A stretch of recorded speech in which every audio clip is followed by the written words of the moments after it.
Morning all, I'd like to show you a brilliance game this morning, taken from 1996, the annual Huygens chess tournament, held in Brilliancy in the Netherlands. So this is usually held from January around the 12th to 29th, well this one was in 1996, 14 top GMs in this one, including Ivanchuk, Anand, Gelfand, Topalov, Shirov, Dreyev, Sokolov, Adams, Hubner, Liko, Tivyakov, John Timman, Jerome Piquet, and Lok van Welly. So a lot of Netherlands top players, of course, in this tournament. And nowadays it's known as Tata Steel. Before it used to be called Chorus. It depends on which companies like sponsoring it, etc. Huygens, by the way, is Dutch for the blast furnace, literally meaning high oven. For those interested in a little bit of trivia. So, in this game, Ivanchuk was white against Alexey Shirov.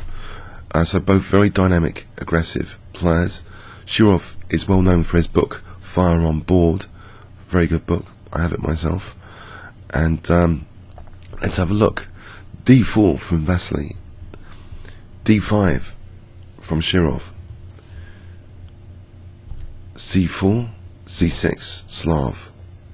Very popular at the moment. Knight c3, knight f6, knight f3, and now the Slav triangle is set up.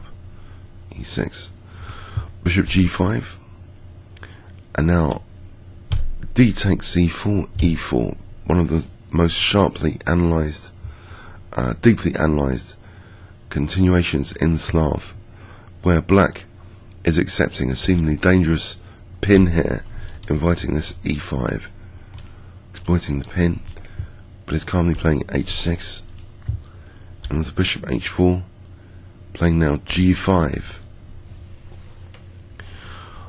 White takes on g5, so sacrificing a knight for 2 pawns and getting the piece back now, getting the knight back. So why would black accept this position?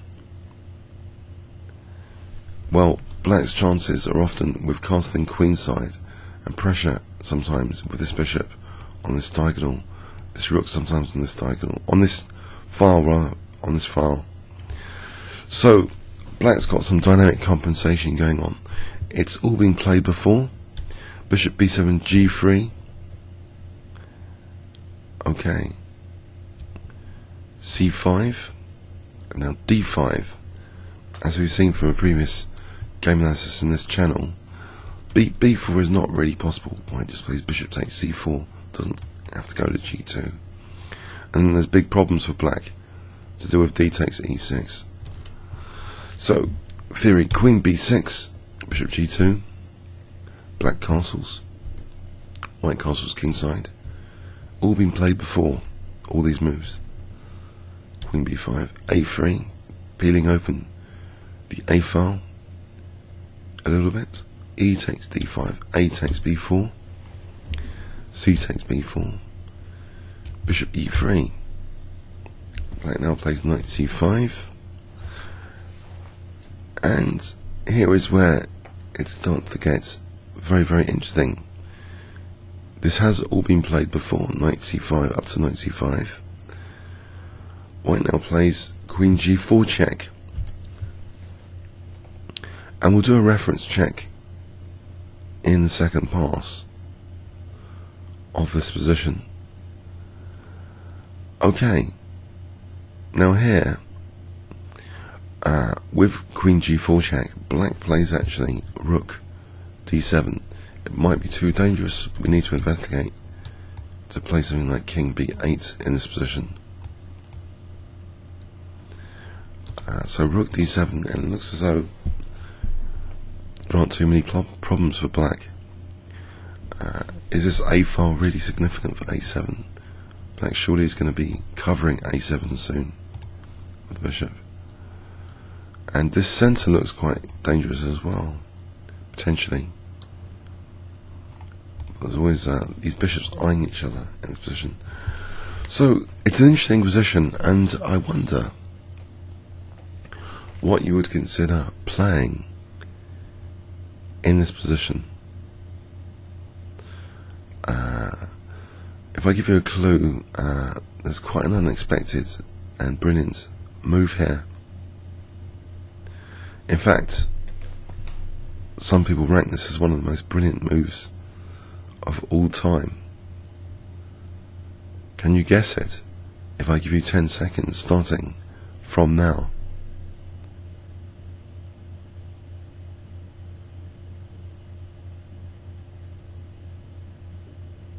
Okay. You might consider there's a slightly loose knight on c5, only held up by the bishop. So how can you knock out the defense of c5 here? Well, Ivanchuk comes up with queen g7. Wow. Why is he giving up his queen for a bishop just to get that knight, you might ask? Well, there's other interesting aspects going on here. Well, first of all, can black refuse? It seems unlikely that black can refuse taking the queen here. He doesn't want to lose that rook. In taking the queen, let's see, off the fg, there's this dangerous pawn now threatening the rook. So that has to be attended to.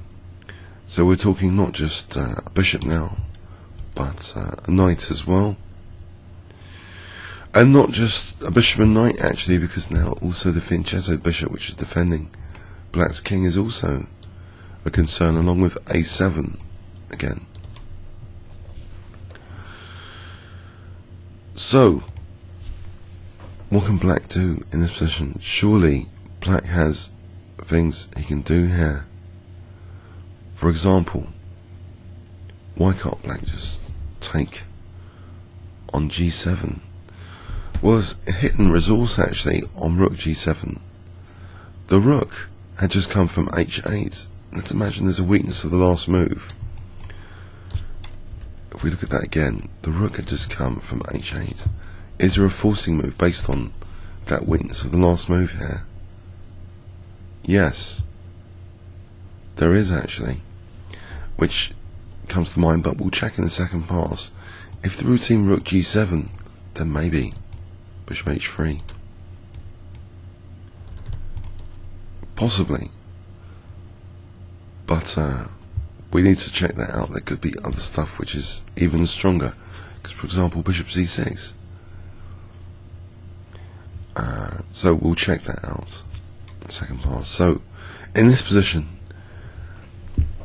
I think Shirov played actually d4. And now white's material is limited, it seems, just that knight and bishop. So what's going on here? We see after bishop takes b7 check. Well, what else? Bishop h3, we can just take on c5 now. So we see bishop takes b7, rook takes b7, okay, and now white wins the exchange with knight takes b7. White is now threatening knight d6 check. So, okay, he's got two pieces in the exchange. Queen b6, temporarily 3 pieces. These pawns look pretty dangerous. One of them is now eliminated. Bishop takes d4. Black doesn't really want to take the knight with the queen, I think, because the rook takes a7 here. And white's pieces are coordinating very well. Instead, queen takes d4. So where is the compensation? Well, this rook's kind of stunned behind this pawn still, having to waste time to have to try and get that pawn held by the pawn. In the meantime, the queen is harassable here. Rook fd1, which gives now knight d6 as a resource for taking on c4. It doesn't look too bad all of a sudden. 2 rooks for the queen and knight for rook here. Queen takes b2, knight d6 check. And now rook db1 harassing the queen again. That pawn is eliminated, keeping an eye on a1. So after check, something has to be done about a1 here. King c7. And also we have 2 pieces hanging. So how to defend both?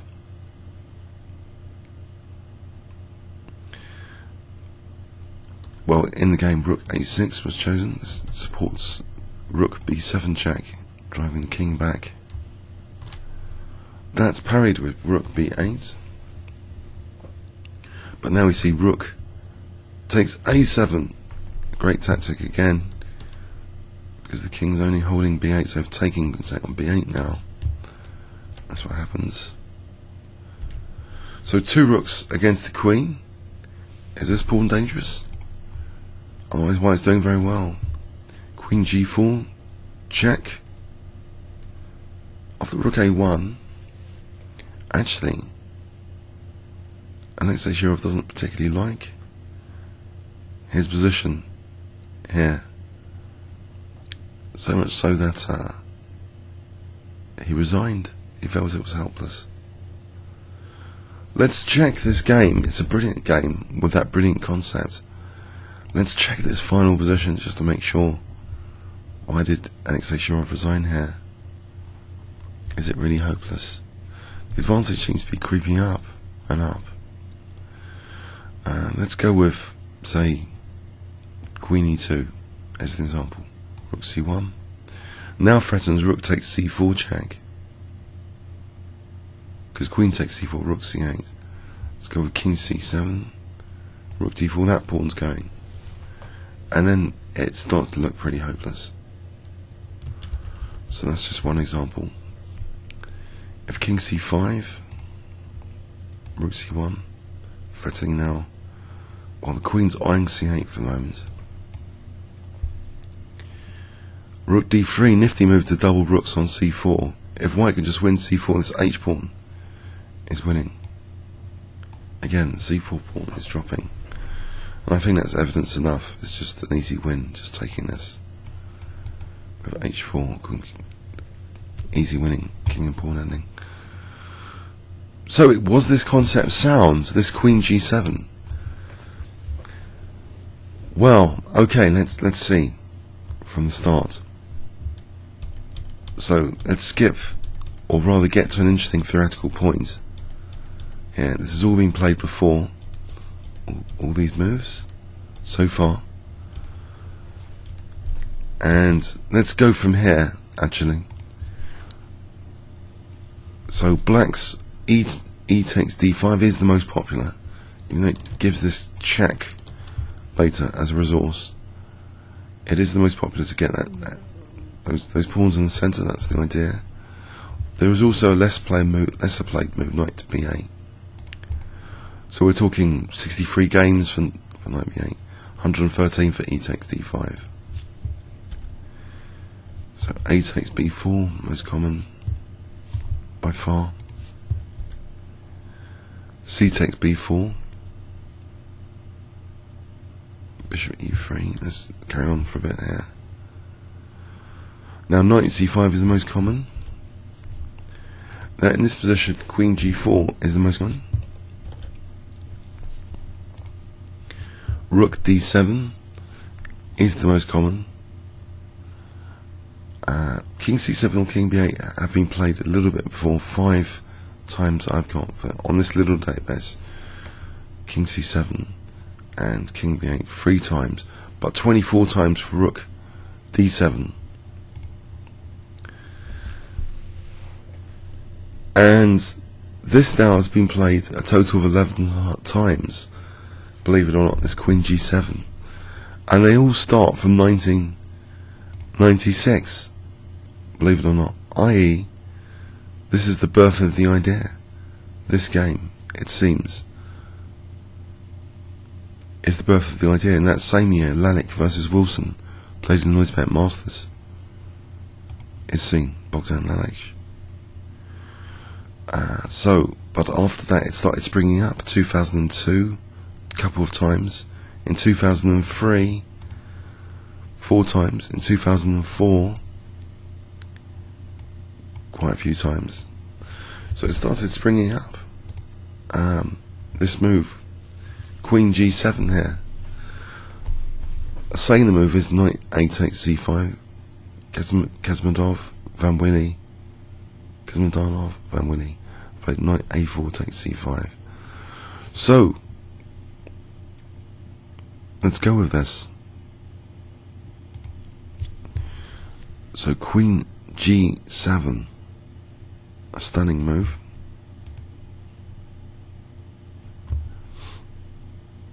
If we can get back for a moment.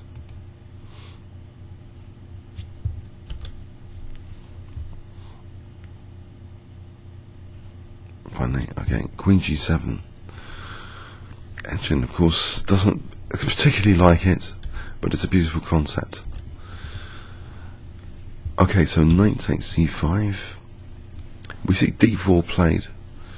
On the reference check, how has it been changed?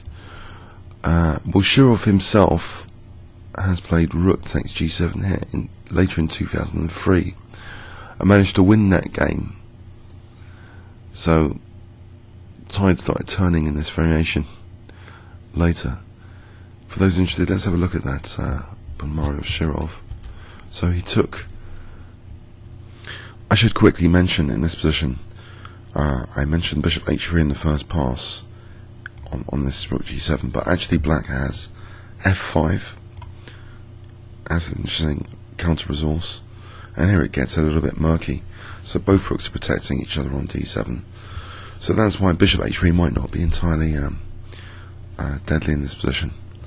So let's go back to the stem game. And Ponomarev played knight takes,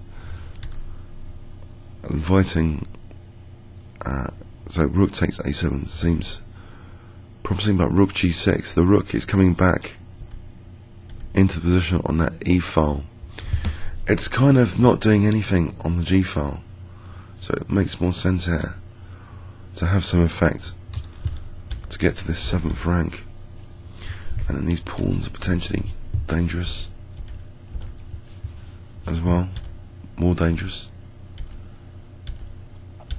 So Shirov obviously done his homework for this game, and these pawns now, he did a queen sack of his own, counter queen sack for these pawns, and he managed to win this one, ending here. So Shirov scored in this position in 2003. So he managed to find the right way there, giving up a7. But when faced by this for the first time, imagine the shock, the huge surprise value on his own resources against this idea. He played d4, and this gives white technically a good game now. So he was maybe keen to shield a7, etc. So bishop takes b7, rook takes. After the knight takes, white seems to be technically doing well in this game continuation. Let's just go with that again. The engine move here is not actually rook takes g7 though. The engine is suggesting f5 in this position, or rook c7. Have these been played before? f5 or rook c7? And I think this is something to give a lot of depth to. Rook c7 has actually been played twice before, but not by that many strong players. Rook takes g7 has been played also by Carlsen, believe it or not, against Backrow in 2009. So Magnus Carlsen played in this position. Rook takes g7. And how did this game go? Temporarily sacrificing bishop there. So Carlsen is having a hard time as black against this queen sack idea.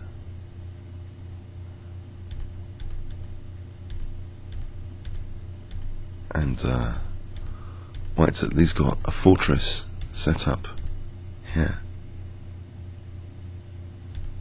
Setting up a fortress, rook versus queen, is impenetrable in this position. The black king cannot make progress in, so Magnus Carlsen had to settle for a draw there. That was in the Dortmund Super GM tournament 2009. Okay, so rook takes g7. is the most popular 7 games from the database point of view. From an engine point of view, rook c7, which has only been played twice before. d4 has been played twice, so it hasn't really been repeated from the black perspective. Who played that again, you might ask? It was in a much lower rate game in 2004, so Ivanchuk's idea got someone else an advantage with white. But this was the stem game, so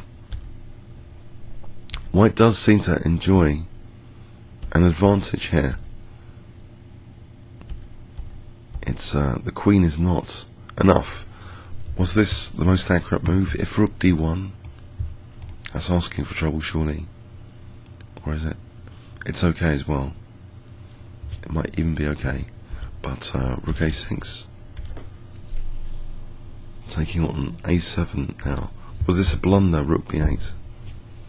Was there anything better? What is white actually threatening? A mate in 5 with check and taking on a7, mating soon after. So we see rook b8, check, and the 2 rooks overwhelm the queen in this position, it seems.